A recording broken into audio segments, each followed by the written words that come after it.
Assalamualaikum teman-teman semua, perkenalkan kami dari kelompok 6.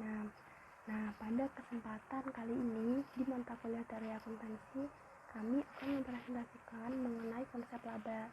Sebelumnya, perkenalkan dulu ya, nama saya Winda Islamiati, NIM 037. Saya sebagai penyaji pertama. Nah, sambil menyimak video ini, teman-teman bisa sambil membaca materi di buku, tepatnya di bab 12. Sebelum kami memulai, kami mempunyai 5 pokok bahasan. Yang pertama mengenai karakteristik laba, yang kedua pengukuran dan pengakuan laba, yang ketiga mengenai elemen laba, yang keempat mengenai elemen operasional, dan yang kelima mengenai income smoothing.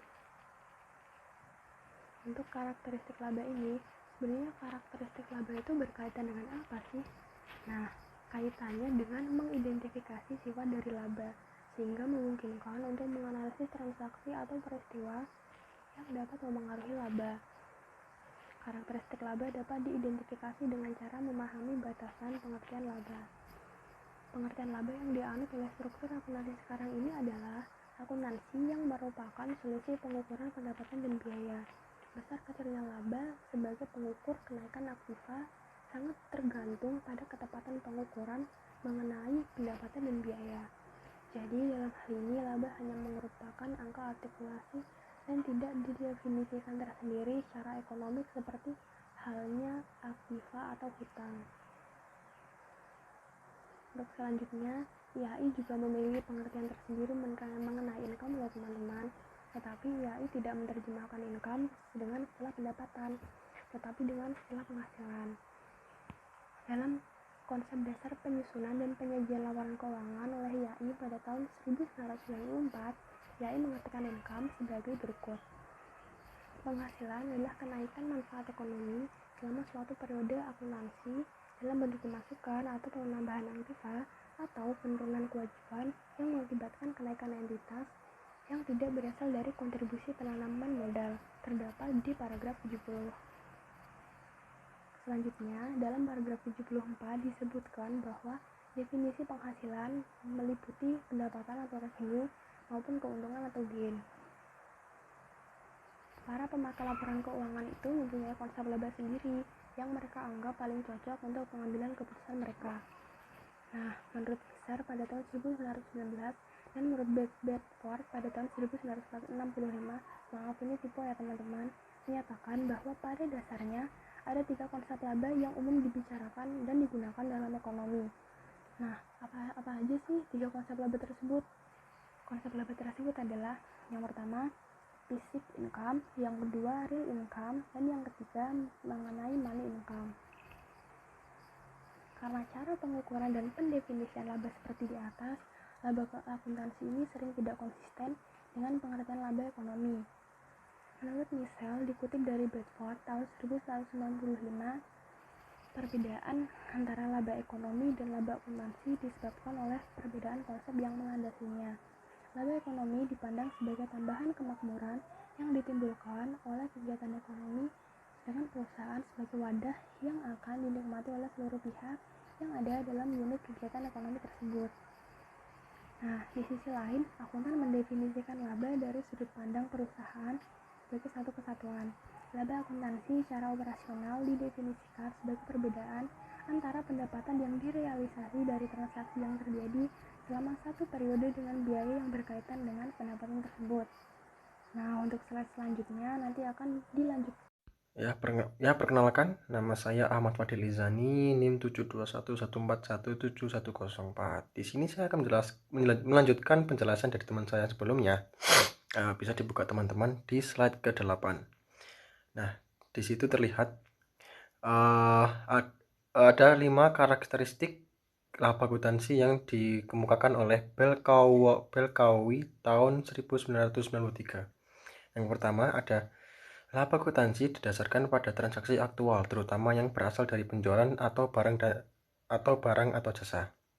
Yang kedua, laba akuntansi didasarkan pada postulat periodisasi dan mengacu pada kinerja perusahaan selama satu periode tertentu. Yang ketiga, laba akuntansi didasarkan pada prinsip pendapatan yang memerlukan pemahaman khusus tentang definisi, pengukuran, dan pengakuan pendapatan. Yang keempat, laba akuntansi memerlukan pengukuran biaya dalam bentuk cost historis. Dan yang kelima, laba akuntansi menghendaki adanya penandingan antara pendapatan dengan biaya yang relevan dan berkaitan dengan pendapatan tersebut. Berikutnya, dari kelima karakteristik laba akuntansi tersebut memungkinkan adanya keunggulan dan kelemahan. Nah, ini akan ada keunggulan laba akuntansi yang dirumuskan oleh Belkawi yang sama dengan yang sebelumnya. Itu yang pertama, laba akuntansi teruji dalam sejarah di mana pemakai laporan keuangan masih mempercayai bahwa laba akuntansi masih bermanfaat untuk membantu pengambilan keputusan ekonomi. Yang kedua, laba akuntansi diukur dan dilaporkan secara objektif dapat diuji kebenarannya karena didasarkan pada transaksi atau fakta aktual yang didukung bukti objektif. Dan yang ketiga, atas dasar prinsip realisasi dalam pengakuan pendapatan, laba akuntansi memenuhi kriteria konservatisme. Artinya, akuntansi tidak mengakui perubahan nilai tetapi hanya mengakui untung yang direalisasi atau yang disebut realized gains. Yang keempat, laba akuntansi dipandang bermanfaat untuk tujuan pengendalian terutama pertanggungjawaban manajemen. Nah, berikutnya, ini kelemahannya. Yang pertama ada laba akuntansi gagal mengakui kenaikan nilai aktiva yang belum direalisasi dalam satu periode karena prinsip cost historis tersebut dan prinsip realisasi. Yang kedua, laba akuntansi yang didasarkan pada cost historis mempersulit perbandingan laporan keuangan karena adanya perbedaan metode perhitungan cost dan metode alokasi. Yang ketiga, laba akuntansi didasarkan prinsip realisasi. Cost historis dan konservatisme dapat menghasilkan data yang menyesatkan dan tidak relevan. Yang keempat, konsep laba akuntansi belum dirumuskan secara jelas. Dan yang kelima, belum ada dasar pengakuan dan penyajian yang secara teoritis mantap atau benar. Lalu yang berikutnya, nah ini masih kelemahannya, itu yang keenam, praktik akuntansi yang diterima umum memungkinkan timbulnya ketidakkonsistenan dalam pengukuran laba periodik dari perusahaan yang berbeda atau antar periode akuntansi yang sama. Yang ketujuh, perubahan tingkat harga belum tercermin dalam laba akuntansi yang dihitung atas dasar nilai nominal uang. Dan yang kedelapan, informasi lain mungkin terbukti lebih bermanfaat bagi investor dan pemegang saham dalam pengambilan keputusan investasi. Ya, dari laba akuntansi yang disampaikan oleh Belkawi tahun 1993 itu ternyata memiliki lebih banyak kelemahan daripada kelebihannya. Lanjut. Nah, ini ada tujuan pelaporan laba adalah untuk menyediakan informasi yang bermanfaat bagi pihak yang berkepentingan. Nah, informasi laba ini dapat digunakan antara lain yang pertama sebagai indikator efisiensi penggunaan dana yang tertanam dalam perusahaan yang diwujudkan dalam tingkat kembalian atau rate of return on invested capital. Yang kedua, sebagai pengukur prestasi manajemen. Dan yang ketiga, sebagai dasar penentuan besarnya pengenaan pajak. Dan yang terakhir adalah sebagai alat pengendalian alokasi sumber daya ekonomi suatu negara.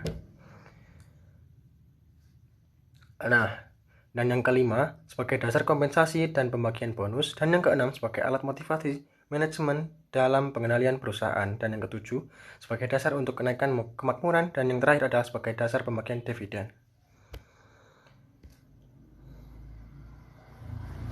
Nah, di sini akan saya menjelaskan mengenai pengukuran dan pengakuan laba. Nah, dapat dilihat pengukuran laba itu adalah suatu penentuan jumlah rupiah laba yang dicatat dan disajikan dalam laporan keuangan. Nah, laba itu apa sih? Laba sendiri itu adalah selisih antara pendapatan dan biaya. Secara umum laba diakui sejalan dengan pengakuan pendapatan dan biaya. Nah, dalam IAI 1994 dijelaskan dalam konsep dasar penyusunan dan penyajian laporan keuangan. Disebutkan bahwa penghasilan atau income akan diakui apabila kenaikan manfaat ekonomi di masa mendatang yang berkaitan dengan peningkatan aktiva dan penurunan kewajiban telah terjadi dan jumlahnya dapat diukur dengan andal. Ini terdapat di paragraf 92 ya teman-teman. Ya, sekian dari saya. Saya akan hanya menjelaskan sampai slide ke-15. Terima kasih. Wassalamualaikum warahmatullahi wabarakatuh. Perkenalkan, nama saya Rina Marcella. Selanjutnya saya akan menjelaskan materi yang sebelumnya telah dijelaskan oleh Mas Izan.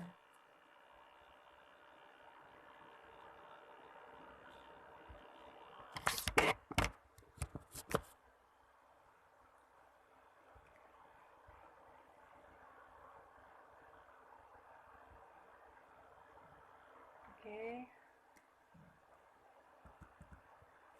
Itu 3 pendekatan yang digunakan untuk mengukur laba. Yang pertama, pendekatan transaksi. Pendekatan ini menganggap bahwa perubahan aktiva atau hutang atau laba terjadi hanya karena adanya transaksi baik internal maupun eksternal. Sebelumnya kami minta maaf, ada kesalahan pengetikan pada PPT ini. Itu terbalik antara pengertian transaksi internal dan transaksi eksternal. Jadi transaksi internal itu timbul dari pemakaian atau konversi aktiva dalam perusahaan. Nah, contoh dari transaksi internal ini adalah seperti pembayaran gaji karyawan, kemudian biaya-biaya penyusutan, lalu penghapusan piutang, dan lain sebagainya. Untuk transaksi eksternal itu timbul karena adanya transaksi yang melibatkan perubahan aktiva atau hutang dengan pihak luar perusahaan. Contoh transaksinya seperti nota debit, nota kredit, kemudian cek, lalu bukti setoran bank, dan lain sebagainya. Selanjutnya, kebaikan pendekatan transaksi.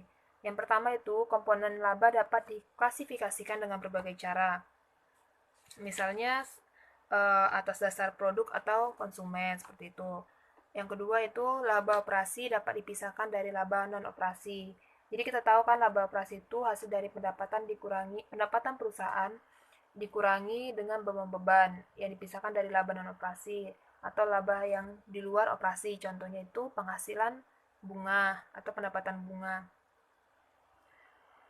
Yang ketiga, dapat dijadikan dasar dalam penentuan tipe dan kuantitas aktiva dan hutang yang ada pada akhir periode.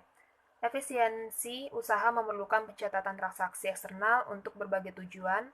Berbagai laporan dapat dibuat dan dikaitkan antara laporan satu dengan lainnya. Selanjutnya, pendekatan kegiatan. Jadi, pendekatan kegiatan merupakan perluasan dari pendekatan transaksi, dimulai dengan transaksi sebagai dasar pengukurannya. Perbedaannya, jika kita tahu pendekatan transaksi itu didasarkan pada proses pelaporan yang mengukur transaksi dengan pihak luar, sedangkan untuk pendekatan kegiatan didasarkan pada konsep peristiwa atau kegiatan dalam arti luas, tidak dibatasi pada kegiatan dengan pihak luar.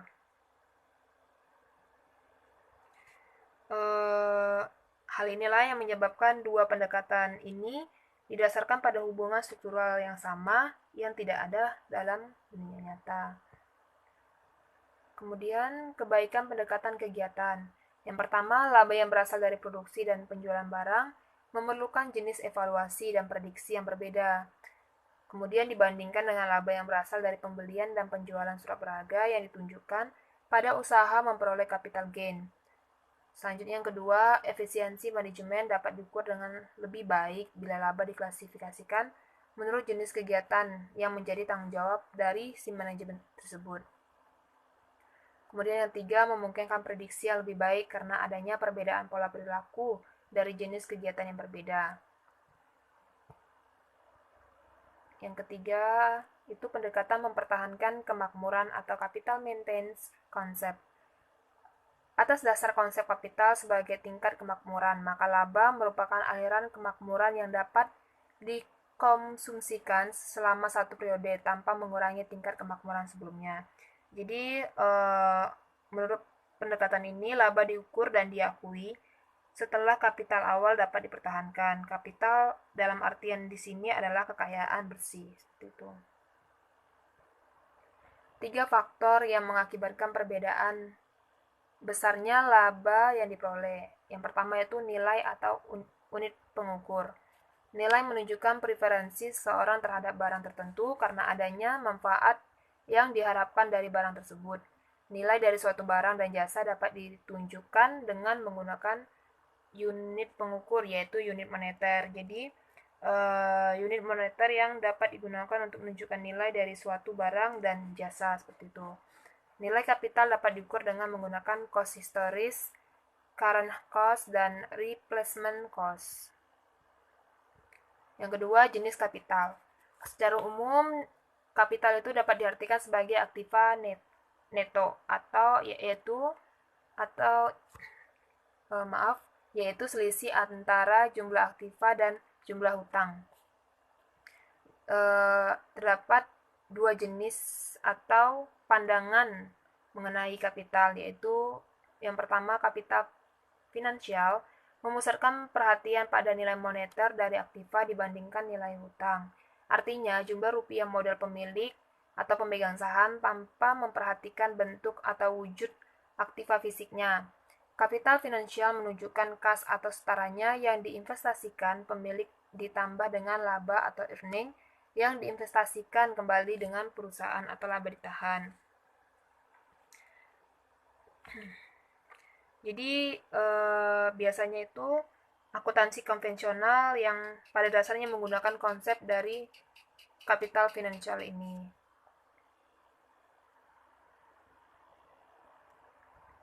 Dan untuk laba sendiri, laba dapat diukur atas dasar selisih jumlah rupiah investasi pada awal periode dengan akhir periode.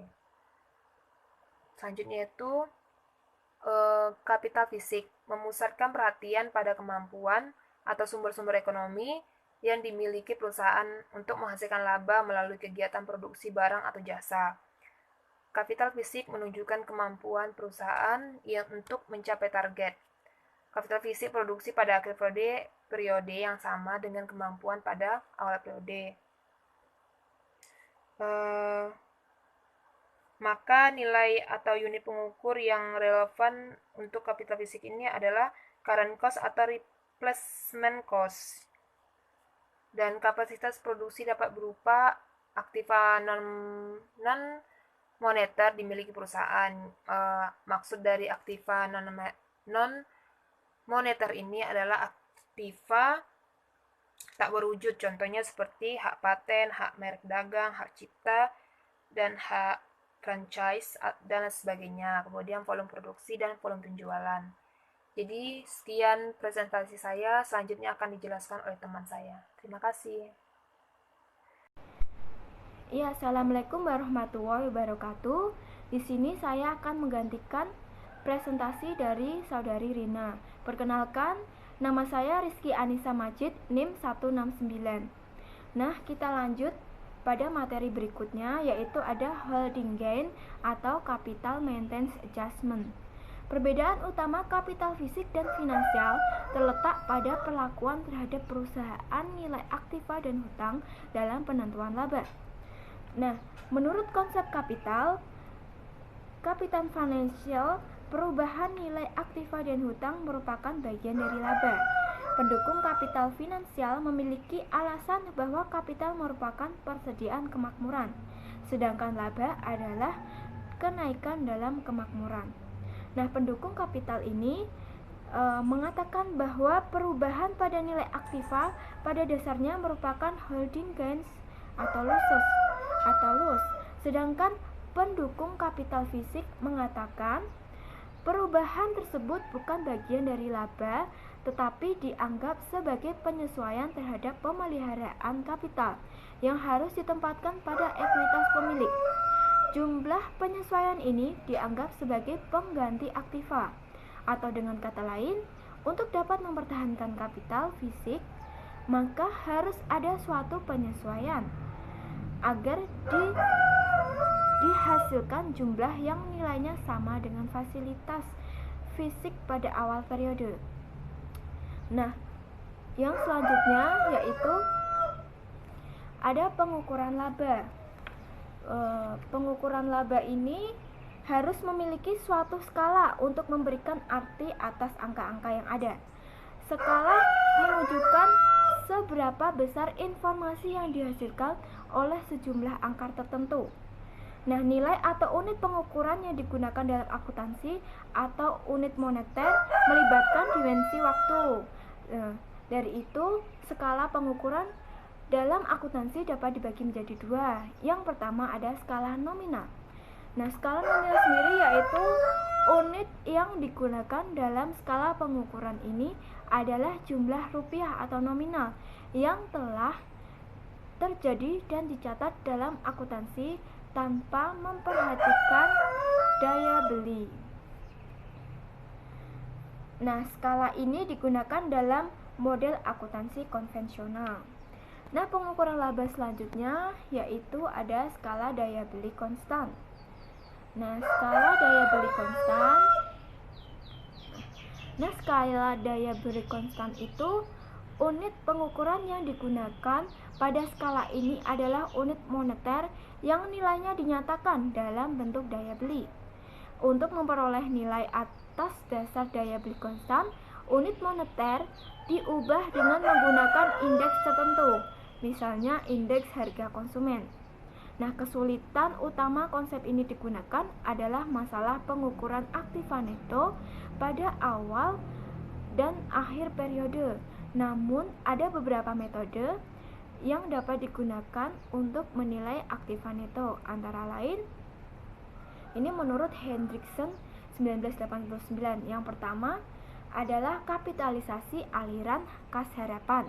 Yang kedua ada penilaian harga pasar perusahaan. Yang ketiga adalah jumlah setara kas terkini. Yang keempat adalah harga input historis. Yang kelima adalah harga input terkini. Yang keenam adalah daya beli konstan. Nah, kita masuk pada pengukuran yang pertama, yaitu ada kapitalisasi. Nilai kapitalisasi adalah nilai sekarang dari distribusi kas oleh perusahaan yang diharapkan akan diterima oleh pemegang saham selama sisa umur perusahaan. Nilai kapitalisasi ditentukan oleh kas yang diharapkan diterima tiap tahun, sisa umur perusahaan, dan faktor diskonto bunga. Nah, hubungan dari ketiga faktor tersebut adalah sebagai berikut. Nah, ini rumusnya ya teman-teman. Nah, ini juga sudah ada keterangan dari rumusnya itu. P0 itu sama dengan nilai sekarang aliran kas harapan tahun 0. RT itu kas yang didistribusikan pada pemegang saham pada periode T. Yang I adalah faktor diskontonya, dan N adalah jumlah sisa umur perusahaan. Nah, yang selanjutnya itu kelemahan kapitalisasi dari sisi praktis dan konsep. Nah, meskipun nilai kapitalisasi memiliki keunggulan dalam pengukuran laba yang mendekati laba ekonomi, tetapi dilihat dari sisi konsep dan praktisnya, kapitalisasi memiliki beberapa kelemahan. Kelemahan tersebut antara lain yaitu pertama, ada ekspektasi yang menyangkut aliran kas mendatang tidak dapat dikonversi menjadi nilai tunggal atau ekuivalen secara tertentu tanpa mengetahui preferensi para pemakai. Nah, di sini dijelaskan yaitu penyesuaian terhadap resiko dengan memasukkan resiko tersebut ke dalam tingkat kapitalisasi secara konseptual tidak tepat. Hal ini disebabkan preferensi resiko para pemakai laporan tidak dapat diketahui dengan pasti, sehingga tarif diskonto yang digunakan tidak merefleksikan resiko sebenarnya yang melekat pada investasi. Nah, dengan demikian informasi laba yang disajikan mungkin tidak relevan bagi pemakai atau bahkan investasi. Nah, ini konsep ini yang kedua itu konsep ini menekankan pada nilai waktu uang dan aliran kas tanpa memperhatikan faktor ekonomi lainnya. Yang ketiga itu konsep kapitalis tidak dapat menggunakan operasi dan efisiensi manajemen. Yang keempat itu nilai perusahaan ditentukan dengan mengkapitalisasi kas harapan periode mendatang, menyebabkan informasi yang disajikan tidak memiliki hubungan dengan kegiatan sekarang atau masa lalu. Yang terakhir itu informasi kurang dapat diandalkan, karena semua informasi yang digunakan dalam menghitung laba didasarkan pada prediksi yang sering tidak konstan dan dari periode ke periode. Nah, materi selanjutnya akan disampaikan oleh Koh Edo. Nah, sekian, terima kasih dari saya.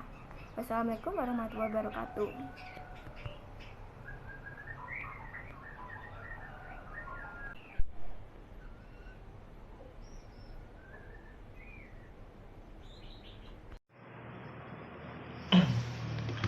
Ya, perkenalkan, nama saya Edo Septiandika. Saya dari jurusan akuntansi B 2017 dan NIM terakhir 175. Nah, di sini saya akan melanjutkan slide dari Mbak Majid, yaitu daya beli konstan. Nah, daya beli konstan ini adalah pengukuran atas dasar daya beli konstan didasarkan pada cost historis. Apabila terjadi perubahan tingkat harga umum, maka pengukuran laba dilakukan dengan membandingkan nilai kapital pada waktu yang berbeda, bisa dikatakan di awal dan di akhir. Kapital awal dan di akhir ini dinyatakan dalam waktu daya beli konstan dengan menggunakan angka indeks tertentu. Laba yang merupakan selisih kapital awal dan akhir akan menunjukkan tambahan daya beli kapital yang dimiliki perusahaan tanpa mengurangi daya beli kapital awal. Lalu selanjutnya di elemen laba. Nah, elemen laba ini bisa dijadikan ukuran untuk menilai keberhasilan perusahaan. Pengukuran terhadap laba tidak akan memberikan informasi yang bermanfaat bila tidak menggambarkan sebab-sebab timbulnya laba. Ada dua konsep yang digunakan untuk menentukan laba, ini adalah konsep laba periode atau earnings, dan selanjutnya laba komprehensif atau comprehensive income. Nah, untuk konsep laba periode earnings dimaksudkan untuk mengukur efisiensi suatu perusahaan berhubungan dengan penggunaan sumber-sumber ekonomi perusahaan untuk memperoleh laba. Ukuran efisiensi ini umumnya dilakukan dengan membandingkan laba periode berjalan dengan laba periode sebelumnya atau dengan laba perusahaan pada industri yang sama. Nah, selanjutnya ada laba komprehensif atau comprehensive income. Ini menurut FASB dalam SFAC nomor 3 dan 6 menyebutkan bahwa yang dimaksud dengan laba komprehensif adalah total perubahan aktiva bersih atau ekuitas perusahaan selama suatu periode yang berasal dari semua transaksi dan kegiatan lainnya dari sumber yang berasal dari pemilik. Nah, selanjutnya ada operasional. Nah, untuk operasional ini dilakukan dalam mengevaluasi hasil kegiatan tahun berjalan dan periode masa lalu dan untuk memprediksi hasil kegiatan di masa yang akan mendatang, dan dapat dibagi sebagai berikut. Yang pertama ada pos luar biasa atau extraordinary items. Nah, peristiwa atau transaksi yang dimiliki pengaruh material dan diharapkan jarang terjadi serta tidak berasal dari faktor yang sifatnya berulang-ulang dalam kegiatan dan dapat dikatakan extraordinary items jika memenuhi syarat tidak umum dan jarang terjadi. Nah, apa sih yang dimaksud dengan tidak umum ini? Tidak umum ini yakni peristiwa atau transaksi yang mendasari elemen tersebut harus memiliki tingkat abnormal yang tinggi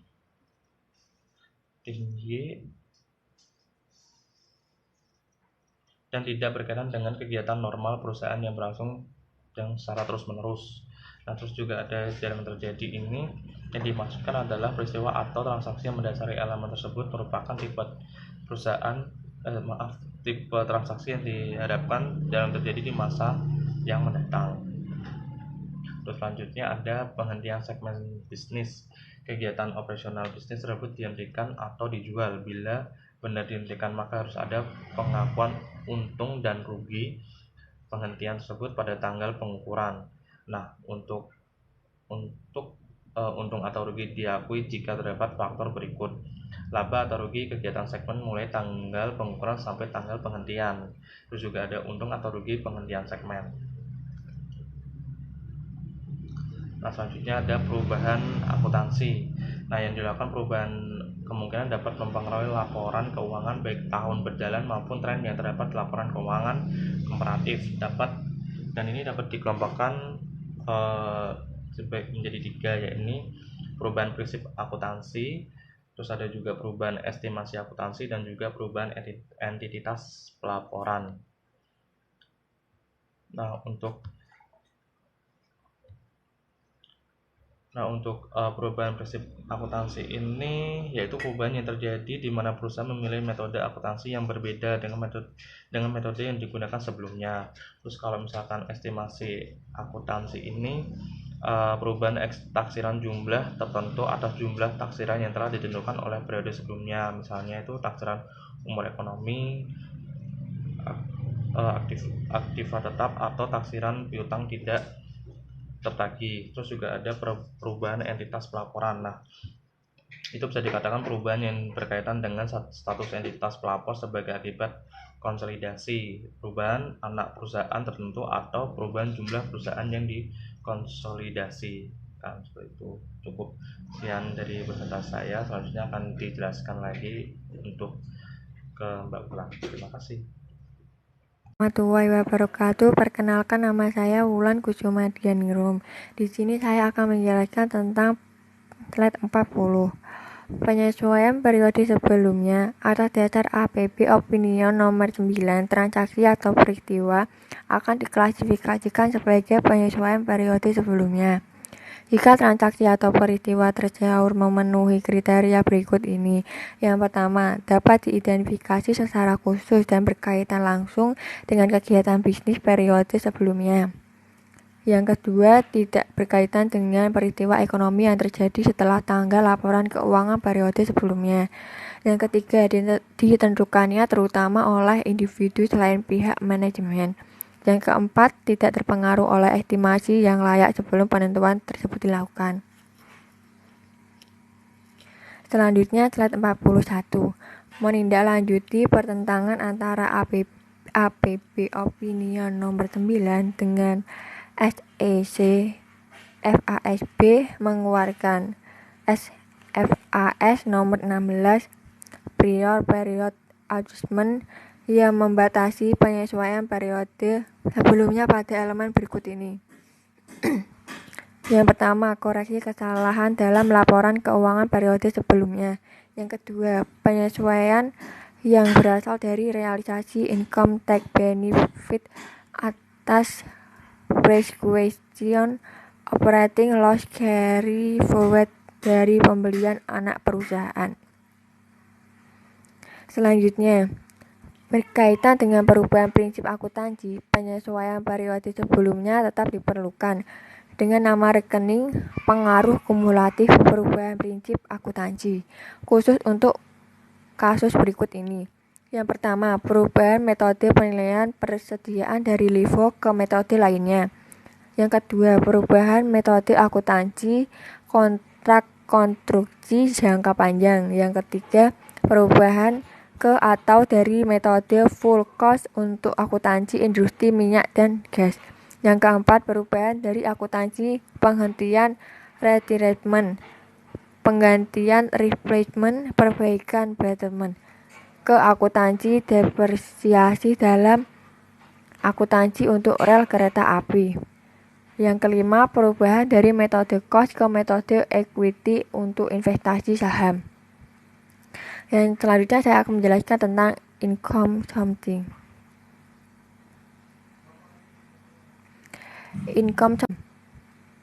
Yang selanjutnya saya akan menjelaskan tentang income something. Income something salah satu fenomena menarik dalam akuntansi yang berkajar dengan laba adalah kejadian yang berkaitan dengan peralatan laba income something. Peralatan laba merupakan normalisasi laba yang dilakukan secara sengaja untuk mencapai threshold atau level laba tertentu. Sementara itu, Gordon 1964 mengajukan proposal yang berkaitan dengan peralatan laba sebagai berikut.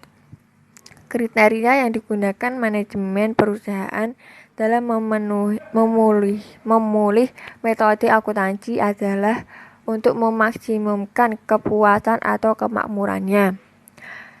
Yang kedua, kepuasan merupakan fungsi dari keamanan pekerja, level dan tingkat pertumbuhan gaji, serta level dan tingkat pertumbuhan besaran size perusahaan. Yang ketiga, kepuasan pemegang saham dan kenaikan performa perusahaan dapat meningkatkan status dan reward bagi manajer. Yang keempat, kepuasan yang sama bertanggung pada tingkat pertumbuhan dan stabilitas laba. Selanjutnya, slide 45. Income something ada berbagai dimensi atau media yang biasanya digunakan manajemen dalam melakukan income something, dasar dan Com 1970 membedakan bentuk income something menjadi dua, yaitu real something atau artificial something. Real something berkaitan dengan transaksi aktual yang dilakukan atau tidak dilakukan berdasarkan pada pengaruh perataan terhadap laba. Sementara artificial something berkaitan dengan prosedur akuntansi yang diterapkan untuk mengubah cost atau pendapatan dari satu periode ke periode lainnya. Selanjutnya slide 46. Ia membedakan 3 dimensi income something, yaitu 1. Perataan melalui terjadinya peristiwa dan atau pengakuan peristiwa. Artinya, manajemen dapat menentukan waktu terjadinya transaksi aktual sehingga pengaruh transaksi tersebut terhadap laba yang dilaporkan cenderung rata sepanjang waktu. Yang kedua, perataan membedakan 3 dimensi income something, yaitu 1. Perataan melalui terjadinya peristiwa dan atau pengakuan peristiwa. Artinya, manajemen dapat menentukan waktu terjadinya transaksi aktual sehingga pengaruh transaksi tersebut terhadap laba yang dilaporkan cenderung rata sepanjang waktu. Yang kedua, perataan melalui alokasi sepanjang periode. Atas dasar terjadinya dan diakuinya peristiwa tertentu, manajemen memiliki media pengendalian tertentu dalam penentuan laba pada periode yang terpengaruh oleh kuantifikasi peristiwa tersebut. 3. Perataan melalui klasifikasi. Jika angka-angka dalam laporan laba rugi selain laba bersih merupakan objek dari perataan laba, maka manajemen dapat dengan mudah mengklasifikasikan elemen-elemen dalam laporan laba rugi sehingga dapat mengurangi variasi laba setiap periodenya. Terima kasih. Sekian dan terima kasih presentasi kelompok kami. Wassalamualaikum warahmatullahi wabarakatuh.